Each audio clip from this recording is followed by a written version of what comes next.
Hello everybody, how are you doing today? And welcome back to another episode of Renegades React. Today we are going to be actually doing one that was sent to us by, this was actually a request done by, let's see here. This is a new one for us. Yeah, by a group called Shuffle.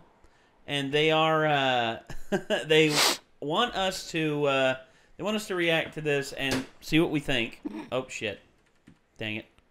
All right. So, anyway, what's going to happen is we are going to watch this and we are going to give our legit thoughts on what we think.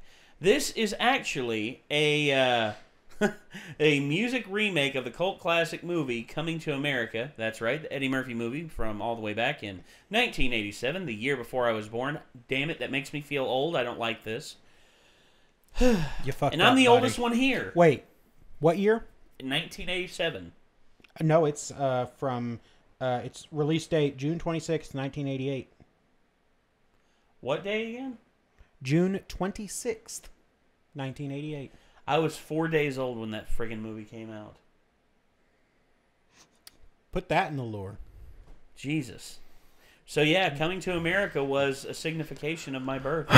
He came to America. There's Coming to America. Nate coming into the world. Nate coming into the world. And also America. And also, I mean, well, he started out in America. You know, America. He because still came here from somewhere, some astral plane or some shit.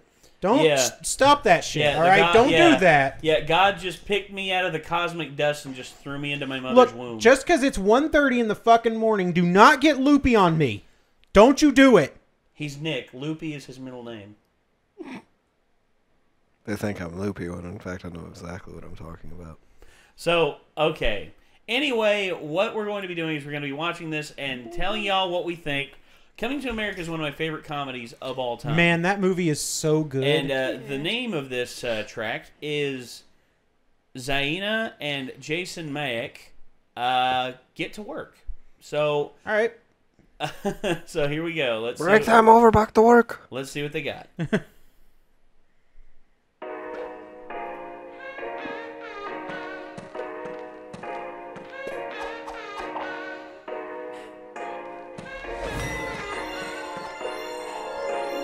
I wake up, I get high, I thank God, and then it's time to get to work. And it's go get the money, go get the money, go get the money, go get the money, go. And it's throw bit of money, throw bit of money, throw bit of money, throw bit of money, throw. And I don't have to leave my city, I go harder than the hardest. You like Harvey, I'm like Harvard, I'm your favorite artist. I acknowledge. So he's Eddie and she's Arsenio. All right. But the rest of them are garbage. And it's go get the money, go get the money, go get the money, go get the money, go. And I'm no Sick White Sox hat. Don't act like you don't know. I like the fact that they got the costumes right too. Oh yeah. Love that stuff. Hey, that's why I wake up, I get high. Oh God. What is it called? Sexual chocolate? I forgot about that. And I don't have to lead It's like sexual chocolate. You rock, oh shit, that's that oh shit. That's your girl up in my Rari. My car candy paint with candy dank. We roll that shit like Smarties. You say life's a game, well mine's Roll like that candy up like Smarties. I like that. Also, her hairstyle's pretty killer too.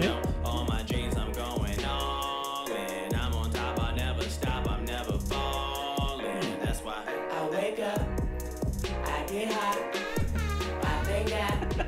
I like the little saxophone hit too. It's just Wink, wink, wink.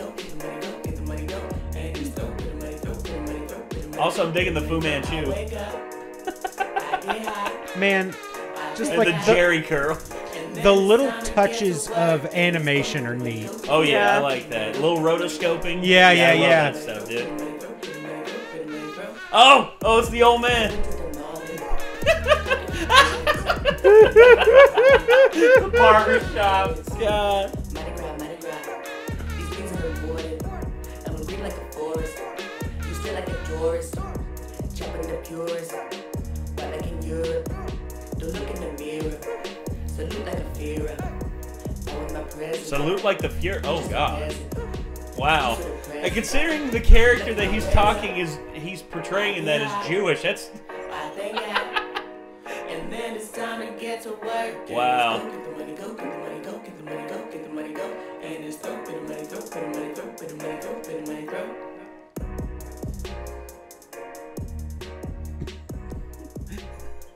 makeup and costumes. That was Man, yeah. oh my gosh. Also the little saxophone guy in the background looking like Doc Brown. Yep. Looking like Doc Brown with a jerry curl. Man. Are we actually getting bloopers out of this? Maybe.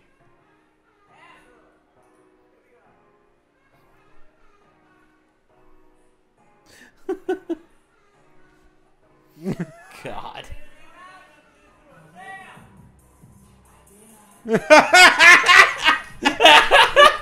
The guy in the back on the acoustic guitar, I'm losing it. I can't. Yeah, he's just like sitting back. He's a lot like...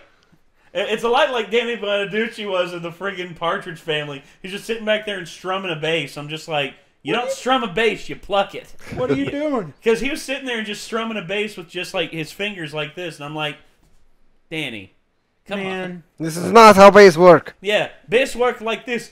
Boom. Or if you have pick. Bum. Yeah. You see, Ivan, if you learn to strum bass, I don't even know. I can't even. You will occasionally play chord on bass, but you will play more like bring, like Yes. all, like not like bring, like guitar. Ring. Oh gosh, that reminds me of that like Les freaking Claypool on the bass. Like seeing him play bass is like it's like witnessing a wizard like cast a spell in real life. He is, All right, he is a so- wizard. This is going to be a special challenge for us. Because we have to actually stay on topic now. Yeah, we do. Okay, get out of my head. I don't even want to be in here. You don't want to be in here. Get out. Run, hell, asshole. Run to the That's what I was going to say. Stop that. So okay, so in terms of the style that they were portraying here, I like a lot of the stuff that they were doing. I like some of the lines too. Roll me up like candies. The sweet tarts line was actually pretty Smarties. good. Smarties, thank you. Smarties, thank you. So everyone knows I'm a metalhead, and Yeah. like that's mostly what I listen to, and I appreciate hip hop. Mm-hmm. I just am not that well versed in it. Yeah. That's fine. So was this an original song or was this a parody Oh, this song? was original. Yeah. This was a wholly original. So that was an original song. track. Yeah. Really? Yeah. That was Wholly bad original. fucking ass. Yeah. Like I really enjoyed that song. Oh yeah. Like, Wake up. Really liked that. I like the hook. Everything about that was catchy. Like the hook and Oh, like, yeah. the verses the were hooks- great. The hook is always something that draws people in, but the lyrics and also the presentation that they have Like, is really good. I've talked to you about like my thoughts on backing tracks on hip hop too, because usually it's just kind of like just fucking throw something in. You know? Yeah. But like it was well composed. Like I like the music, like the bass. Yeah, the layering, everything fit really well. Well, the layering that they did with the music was also really interesting too, because certain parts they like cut out the bass, certain parts they like cut out the saxophone hits coming in every now and again too were also really good. Like they caught me off guard, and I was just like, "Oh, saxophone! Hey, there you go, Man, And then of course the different parts of the percussion, you know, like the snare, the hi hat, the claps, and of course the bass. They cut out different parts and different parts, like different things in different parts of the song. And it really worked. I mean, everything just flowed together really well, and I liked what they did. Yeah, So definitely. I'm looking at actual like scenes from Coming to America, and their costuming is dead on. Yeah, it's pretty on point. I mean, the McDowell's outfits, you know, pretty much like the Scottish Yardie Boy outfits. Yeah. Yeah, pretty much. Yeah. Like I love that. I love that remember freaking movie. some of the costumes. I'm like, those are Those are spot on. dead on. Yeah. Like really good.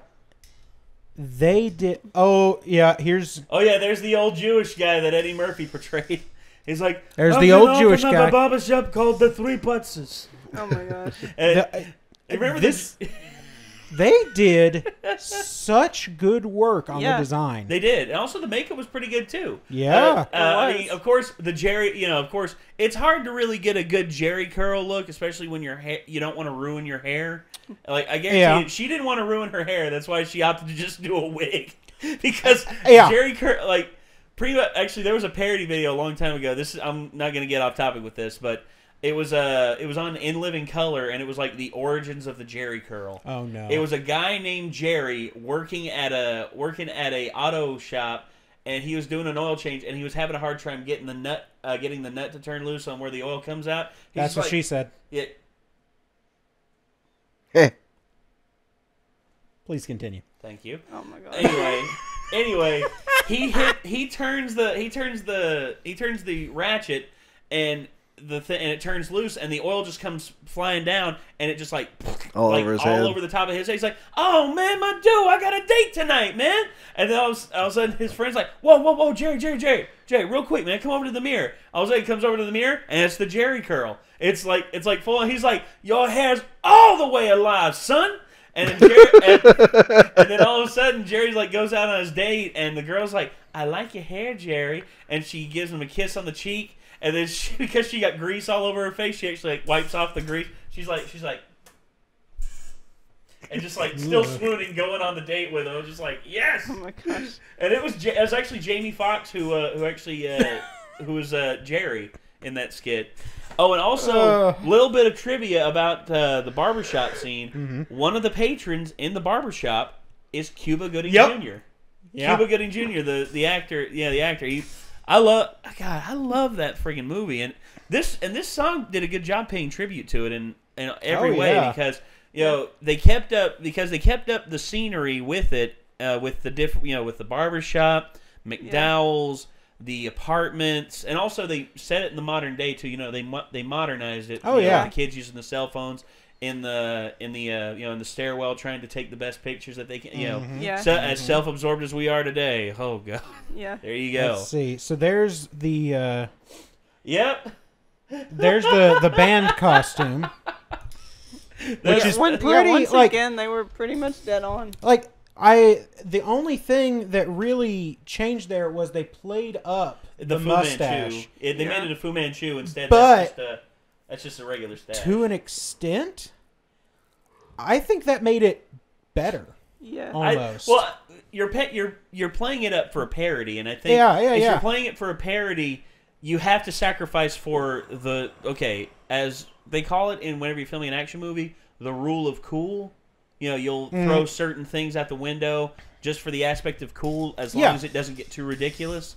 With this, I think it's the rule of laughter, because if it was just a regular mustache, that might have gotten a laugh, but because it was a Fu Manchu, I was just about to die laughing because it was a Fu Manchu. And she kept fixing it. Yeah. She was just like... And I'm like, good. Yeah. Lay that up.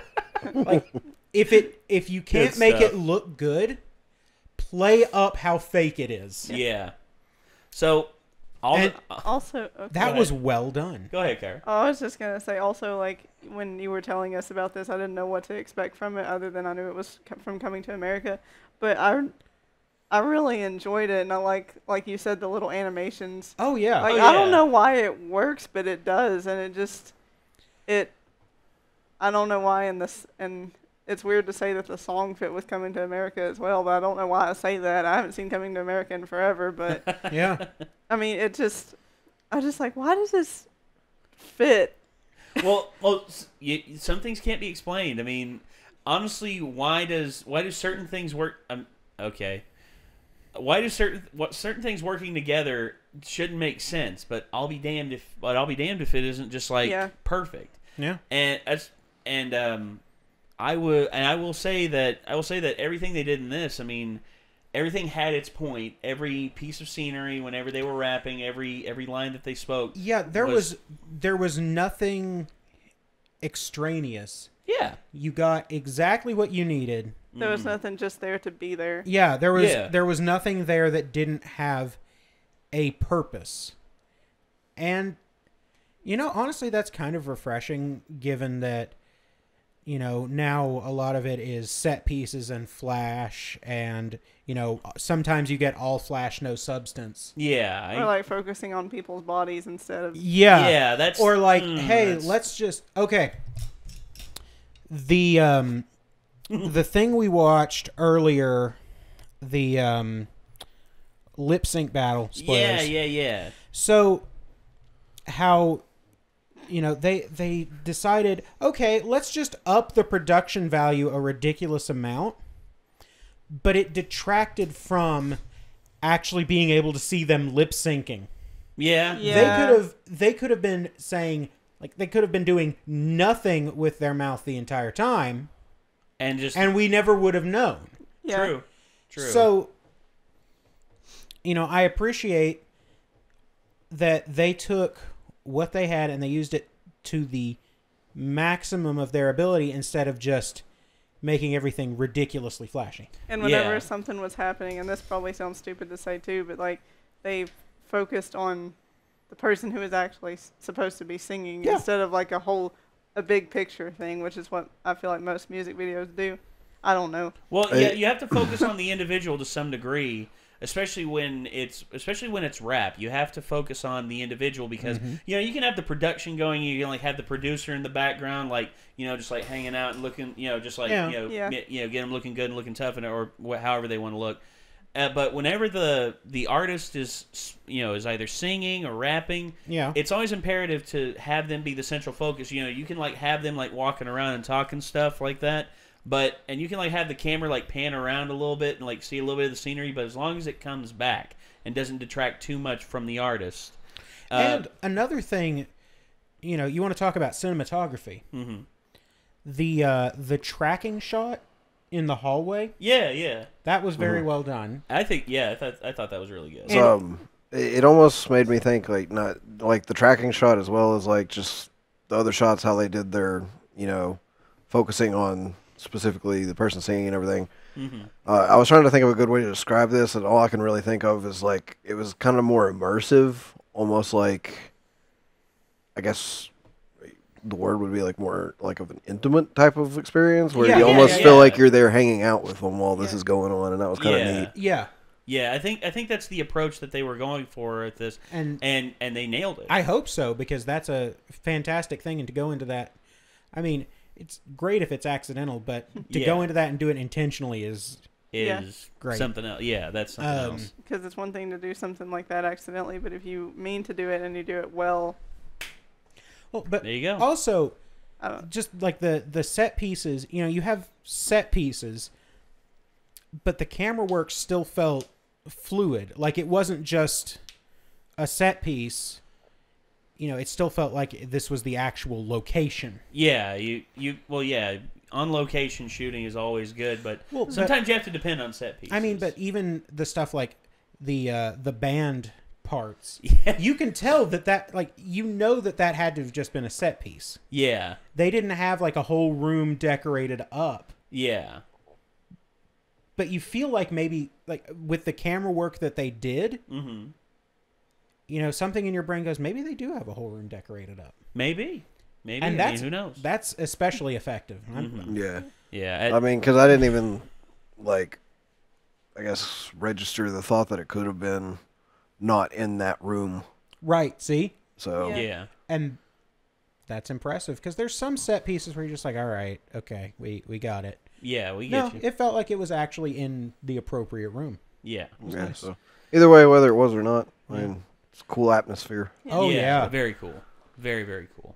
All right, so basically this thing was fan-freaking-tastic. Yeah, I agree. It was really good. I'll have this in my head for a few days. There you go. Hey, you know that what? Happens. That's mission accomplished. Yeah, there you go. All right, so ladies and gentlemen, thank you all so much for tuning into this, and we would like to especially thank the group who sent us this. This was actually really good. It surprised me.